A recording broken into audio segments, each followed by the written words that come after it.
Audio Jungle.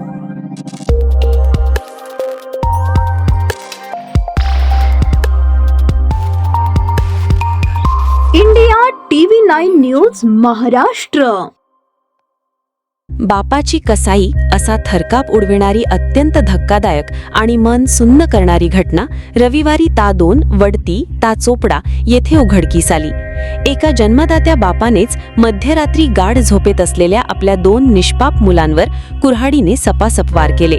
रक्ताळलेल्या थरारात 13 वर्षीय चिमुरडीचा जागीच करुण अंत झाला, तर 11 वर्षांचा मुलगा रक्ताच्या थारोळ्यात गंभीर जखमी झाला असून सध्या रुग्णालयात मृत्यूशी झुंज देत आहे.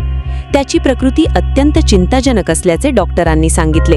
घटनेची माहिती मिळताच चोपडा उपविभागाचे पोलीस उपअधीक्षक सुनील पाटील, फॉरेन्सिक पथक, अडावतचे सहाय्यक निरीक्षक प्रशांत कंडारे आणि पथक घटनास्थळी दाखल झाले. थरारानंतर संशयित जंगलात फरारी. रक्ताने माखलेला हा थरार घडवून आणल्यानंतर संशयित सुभाष भिलाला याने घटनास्थळावरून जवळच असलेल्या घनदाट जंगलाच्या दिशेने पळ काढला. सहाय्यक पोलीस निरीक्षक प्रशांत कंडारे व कर्मचाऱ्यांनी जंगलात शोधमोहीम राबवून संशयिताला जंगलातून ताब्यात घेतले. सध्या त्याची कसून चौकशी सुरू आहे.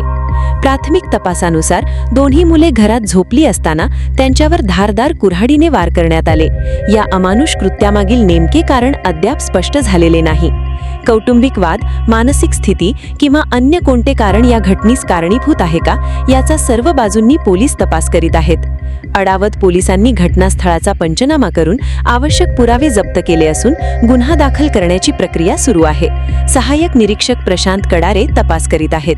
या दुर्दैवी घटनेमुळे वडती गावासह चोपडा तालुक्यावर शोककळा पसरली असून नागरिकांमध्ये भीती, संताप आणि हळहळ व्यक्त होत आहे. दरम्यान जन्मदात्या बापाने स्वतःच्या लेकरांवरच एवढे क्रूर पाऊल का उचलले, याचे उत्तर अद्याप मिळालेले नाही. संशयित काही दिवसांपूर्वीच जेलमधून बाहेर आल्याची गावात चर्चा सुरू आहे.